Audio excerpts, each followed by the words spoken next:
Hoy, akat mo! Hoy! Akat mo! Masagasa ka dyan. Okay ka niya ng matik.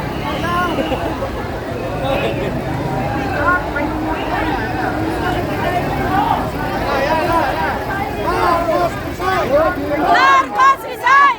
Marcos resign! Marcos resign! Marcos resign! Marcos resign! Marcos resign! Marcos resign! Marcos resign! Marcos resign!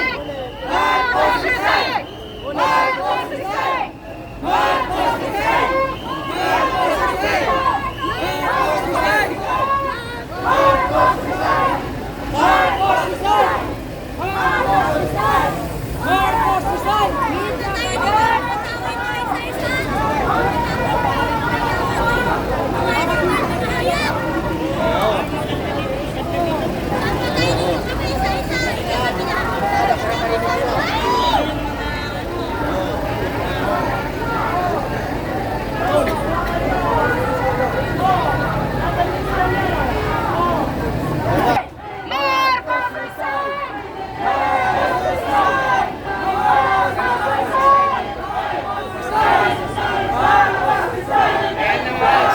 Inday Sara, Presidente! Marcos resign! Marcos resign! Marcos resign! Marcos resign! Marcos resign!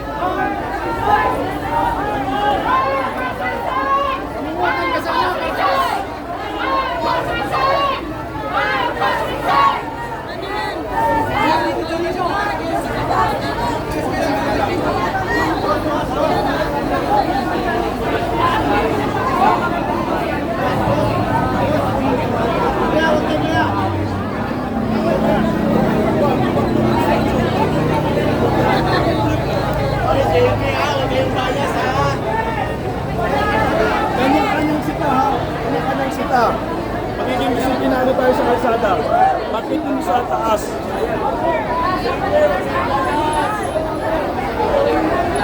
Self-regulator.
budget!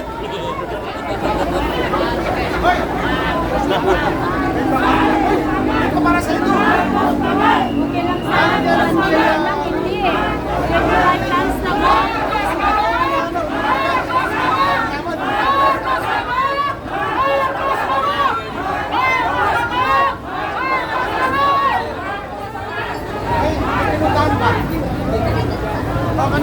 Marcos kasi, hinayaan si Insan na magmekos-mekos.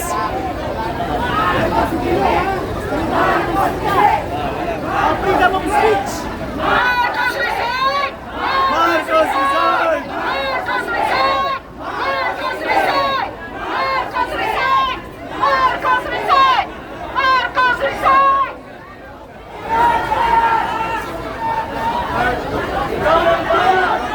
Bagong presidente, bagong bagat! Walang prinsipyo, walang isang salita! Bangat yan! Mr. President, nandito na ang buong sambayan ng Pilipino para sabihin na ang buong nagsasabi, bumaba ka na sa pwesto, BBM! Hindi ka kailangan!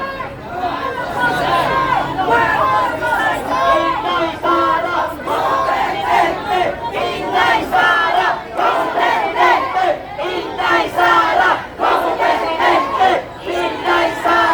bagong presidente! Inday Sara, bagong presidente!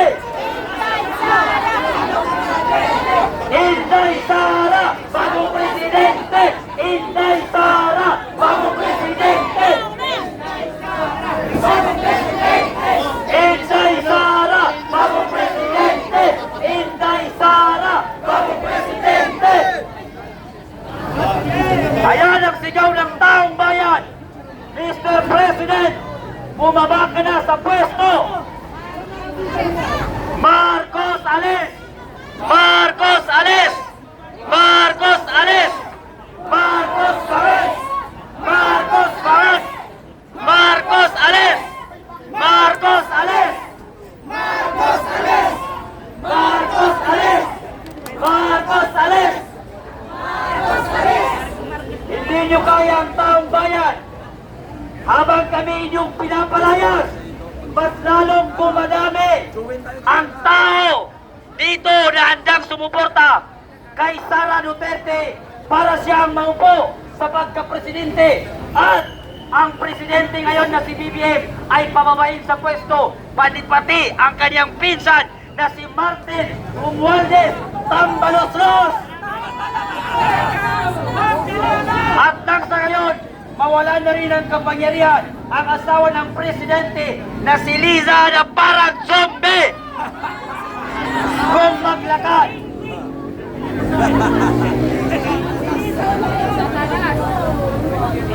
Parang penguin, parang palaka, parang zombie.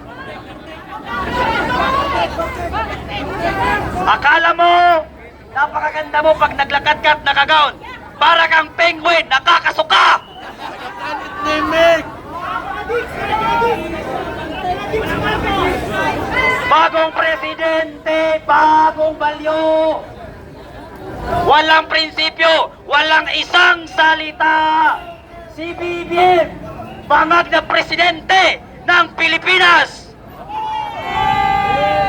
Mga kababayan naming Pilipino, inaanyayahan namin kayo na makisali sa aming rally nang sa gayon, mapaalis na sa ating gobyerno ang mga demonyo at mga buwayang politiko na nakaupo ngayon sa gobyerno natin at hindi nila kayang gampanan ang kanilang trabaho sa gobyerno sapagkat sila'y puro adik.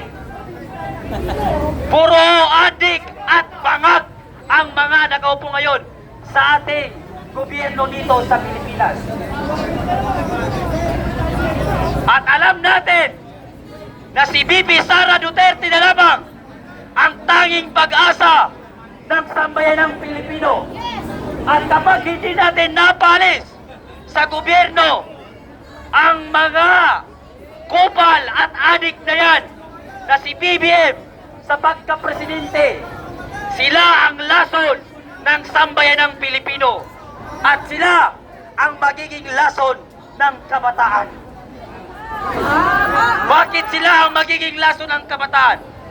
Sapagkat ngayon, ang mga adik, hindi na sila nagsitaguan. Bumalik na ang mga adik at droga.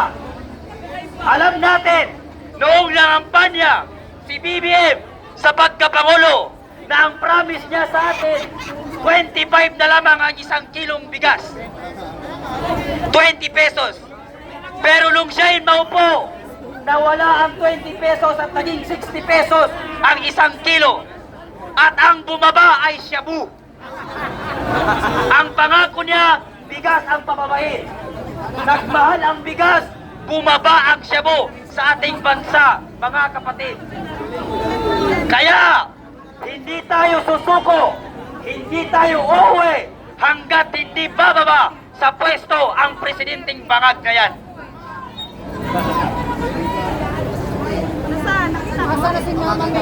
Sabay-sabay natin isigaw, Sara Duterte! Sara Duterte! Bagong presidente! Bagong presidente! Sara Duterte! Bagong presidente! Sara Duterte! Bagong presidente! Sara Duterte! Bagong presidente! Sara Duterte! Bagong presidente! Sara Duterte! Marcos, umalis ka na dyan! Marcos, umalis ka na dyan! Marcos, umalis ka na dyan! Marcos, umalis ka na dyan! Marcos, umalis ka na dyan! Marcos, umalis ka na dyan! Marcos, umalis ka na dyan! Umalis ka na dyan! Sana, alam naming nasa ospital ka ngayon. Sana, hindi ka na lumabas sa ospital. Lumabas ka na sanang nakaburol. May nakahanda na kaming kandila para sa'yo. May nakahanda na rin kaming rosas para sa'yo. Pinaghahandaan na lang namin ngayon ang paglilibingan sa'yo. Pero hindi sa lupa, sa tubig. Bago sumasyagan! Inday Sara Duterte! Inday Sara Duterte! Inday Sara Duterte! Inday Sara Duterte! Inday Sara Duterte! Bago sumasyagan! Kakantahin na lang natin yung ang bayan ko, tanging ikaw, Pilipinas kong mahal, ang puso ko at buhay man, sa iyo inibigay, tungkulin ko'y kapakanan, ikang paglingkuran, ang laya mo'y mabantayan, Pilipinas kong mahal. Ang bayan kong... Sabay-sabay tayo mga kababayan. Laging ikaw, Pilipinas kong Sabi ng mga pulis, dapat dito daw kayo maging milyon. 100K. Manawagan na kayo. Sabi ng mga pulis, paramihin pa raw natin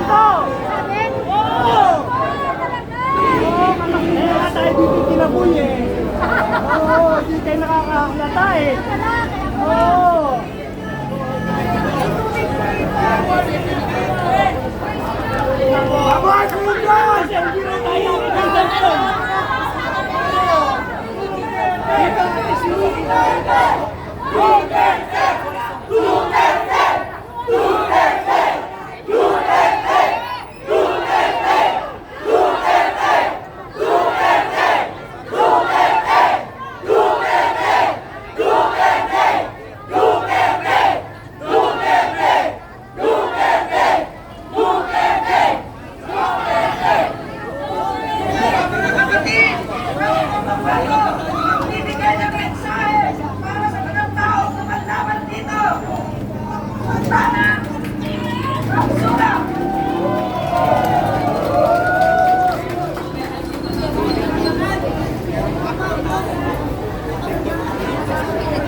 lang mo ba, para nakikita ng mga dumadaan.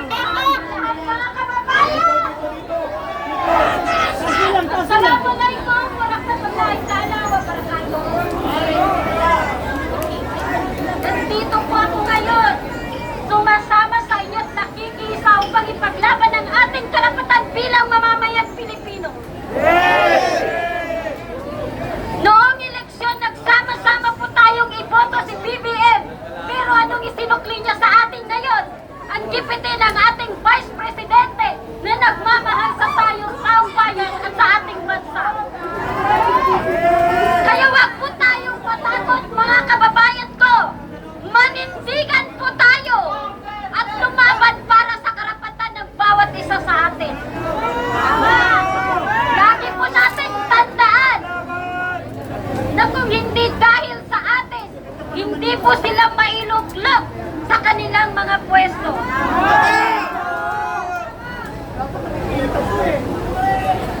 Kaya nandito po ako, hindi ako natatakot. At bago ko po umpisahan ang aking mahabang komento sa ating nakaupang mga leader sa Kongreso, lalong-lalo na sa ating Presidente, gusto ko pong malaman ninyo na bawat isa sa amin dito walang binayaran. Isa po kaming nanananindigan at tumayo dito para ipaglaban ang karapatan namin bawat isa bilang Pilipino. Kaya, mga kababayan ko, lagi po nating tandaan, lalo na kami sa kamanggitana ng kasamat utang na loob ni BBM ang pagkahalal sa kanya bilang presidente kay VP Sara Duterte. Sariwa pa po sa amin ang martial law na dahilan ng pagkamatay ng maraming pamilya sa amin dahil sa pagkaupo ng kanyang amang dating President Marcos. Pero nagtiwala ang taong bayan, nagtiwala ang mga Muslim, lalong-lalo na sa Maguindanao, sa mga Marcos, dahil kay VP Sara Duterte. Mabuhay ang Duterte! Duterte! Duterte!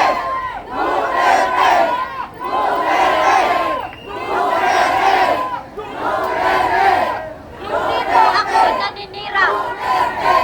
Nagsasabi lang po ako ng aking saloobin.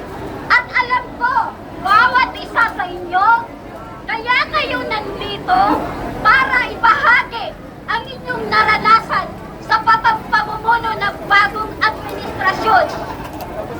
Kaya wag po tayong matakot. Lumaban pa po tayo para sa karapatan natin at para sa karapatan ng mga ating mga anak. Kaya, alam ko, kilala po ninyo ako. Nung last election, lagi po akong nakatula dahil ipinaglalaban po ang UNITIM. Pero nasaan ang UNITIM ngayon? Anong ginawa ninyo sa aming Vice President? Na ang alam po namin lahat na hindi dahil sa Duterte, walang babalik na Marcos sa pagka-presidente. Harap dito. Kaya anong ibig sabihin nun? Manggagamit! Manggagamit! Manggagamit!